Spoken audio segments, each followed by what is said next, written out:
السلام عليكم الزول في الله ومرحبا بكم ديما مع وصفاتنا ديال ان شاء الله. الفيديو ديالي يلقاكم كامل بخير ومهنيين يا رب. اليوم ان شاء الله حبيت نشارك معاكم هذه الوصفه، وصفه كروكي من اروع ما يكون، وصفه ناجحه 100%، وصفه اقتصاديه وتجي الكروكي ديالكم طريه وخفيفه وبنينه بزاف. اذا تبعوا معايا للاخير باش تكتشفوا معايا طريقه التحضير. قبل ما نبدا الفيديو معاكم نقول لكم اللي مازال ما اشتركش في قناتي تفضل اشترك في قناتي فضلا وليس امرا. وما تنسونيش باللايك، وما تنسوش ثاني البارطاج لتصل الفيديوهات ديالي لعدد كبير من الاشخاص، هكذا تكبر القناه ديالي. وشكرا على الدعم ديالكم. اذا هنا بسم الله نبدا الوصفه معاكم. اذا اول شيء واش راح نحتاج هذه الوصفه؟ عندي كيلة تاع البيض. هنا انا كيلت بالفنجال، انتي تقدري تستعملي كيلة كبيره على هذه، وزدت معاها كيلة تاع السكر نفس الكيلة، وملعقه مملوءه مليح تاع لاباني، ورشه تاع الملح. هنا واش راح ندير؟ راح نستعمل الخلاط الكهربائي. راح نبدا نخلط في الخليط حتى نتحصل على خليط يكون ابيض، يعني راح نخلط مليح الخليط ديالي هكذا يجي الكروكي ديالكم خفيف وثاني يبقى طري لمده طويله. هنا كما راكم تشوفوا خلطت الخليط ديالي مليح حتى تحصلت على خليط ابيض. وهنا زدت درت كيلة تاع الزيت. وهنا بالنسبه للزيت راح نضيفها تدريجيا هكذا ونخلط حتى نتحصل على خليط يكون ثقيل. اذا هذا هو السر باش يجي الكروكي ديالكم خفيف ويجي طري وثاني يتفتت. اذا هنا كما قلت لكم استعملت هذه الكيلة صغيرة، انت تقدري تستعملي كيلة كبر منها، اكيد راح تضاعفي كامل المكونات.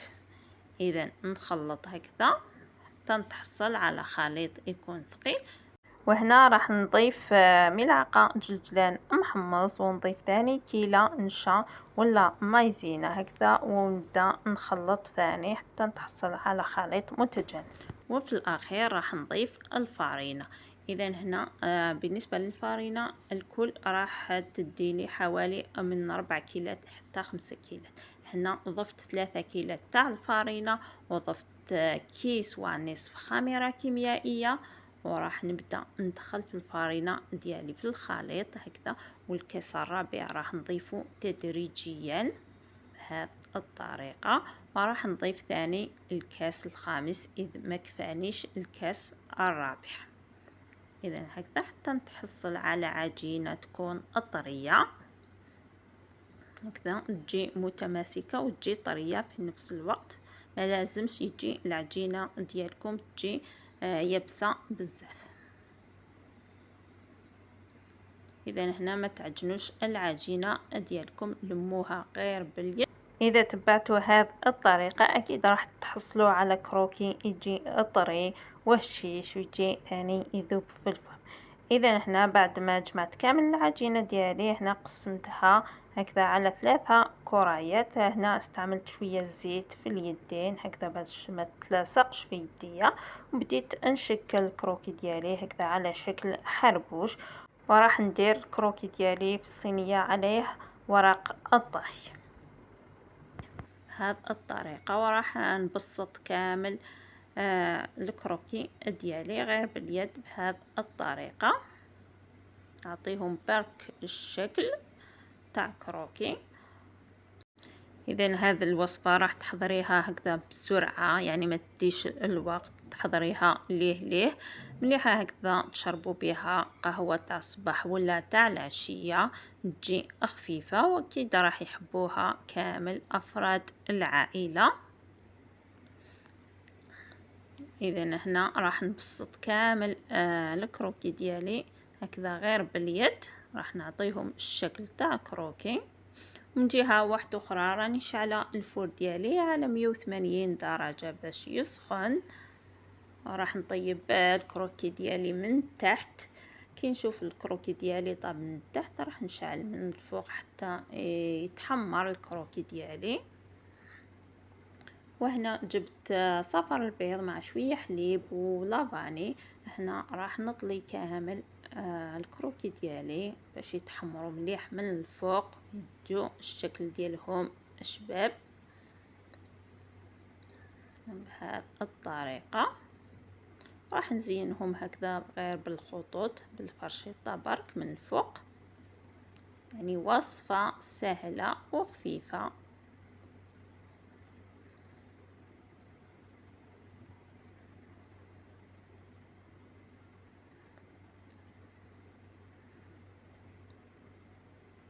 هكذا وراح نزينهم من الفوق بشوية تاع جلجلان كما قلت لكم في الاول. في الداخل درت ثاني جلجلان، اكيد راح يجي طعم رائع، راح يزيد في البنة تاع الكروكي ديالكم.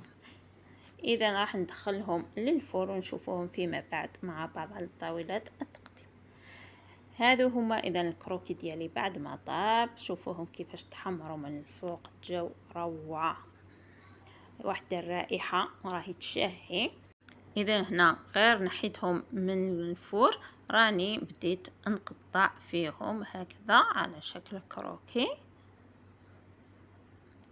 اذا هذا هو الشكل النهائي للكروكي ديالنا بعد ما طاب وقطعناه وبرد. كما راكم تشوفوا وصفة رائعة، جت رائعة بمعنى الكلمة، وصفة ناجحة 100%. يجي هكذا بنين بزاف ويجي ذوب في الفم كما قلت لكم. اذا هنا راح نقسم واحدة معكم تشوفوها كيفاش تجي من الداخل. هذا هو الكروكي ديالي، شوفوه يجي يتفتت وحده. اذا نتمنى تعجبكم هذه الوصفة، والى الوصفات القادمة ان شاء الله، والسلام عليكم.